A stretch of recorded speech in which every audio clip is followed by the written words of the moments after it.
ఆ రోడ్ల వెంబడి ఆయన రక్తం తారలై ఏరులై పారుతున్నది. ఇప్పటికి కూడా ఆ గుర్తులు ఉన్నాయి. ఎస్రేము వీధులలో మీరు నెట్లో కానీ గూగుల్లో కానీ యూట్యూబ్లో కానీ కొడితే మనిషి శరీరంలో 8 లీటర్ల రక్తం ఉంటుంది. నాకు ఎలా తెలుసు అంటే, నేను ఒక చిన్న ఆర్ఎంపీ డాక్టర్ని. మరి నేను చదివిన చదువుకి కానీ నేను నేర్చుకున్న వైద్యానికి కానీ బ్లడ్ పర్సెంట్ 12% ఉంటే ఆరోగ్యంగా ఉన్నట్టు, 10 నుంచి కిందికి ఉంటే ఆ బ్లడ్ లాస్ అన్నట్టే. హెచ్బి పర్సెంట్ అంటే హిమోగ్లోబిన్ పర్సెంట్, రక్త శాతం ఉన్నదాన్ని రక్తం. మరి ఆరోగ్యవంతులకైతే 14 నుంచి 16%. ఏసై ఆరోగ్యవంతుడు, ఏ పాపం లేనివాడు కాబట్టి 8 లీటర్ల రక్తం ఉంటుంది. ఆయన రక్తం మొత్తాన్ని దారిలై యెరూషలేము వీధులలో కొట్టి అపహాసించి మొహాన గుద్ది అతన్ని మరి అక్కడున్న ప్రజలే, ఇప్పుడు అక్కడున్న యూదులే ఆయన నమ్మలేక ఒక దొంగని విడుదల చేశారు తప్ప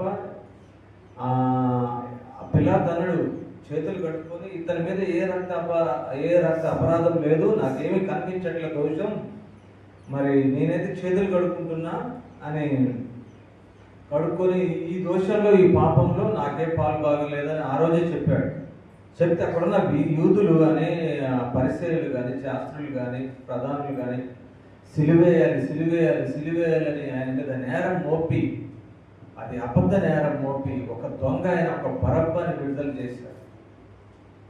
ఆ రక్తం మామి తీసుకుంటాం అన్నందుకు ఇవాళ యూదులు జర్మనీ దేశంలో 1946-40 ఆ టైంలో హిట్లర్ అనే ఒక నియంత ఒక 60 లక్షల మంది యూదుల్ని చంపాడు. గ్యాస్ గూడౌన్లో పిల్లలని మొత్తాన్ని యూదులు ఇప్పటికీ శ్రమలు అనుభవిస్తున్నారంటే యేసయ్య వేసిన శిలువ పాపమే. అది మీ అందరికి తెలియాలి. 60 లక్షల మంది యూదులు, యేసయ్య కూడా యూదుడే, దావీదు వంశం నుంచి వచ్చిన యూదుడు. కన్యమరే గర్భాన పుట్టి అది లేఖనాల ప్రకారం జరిగింది.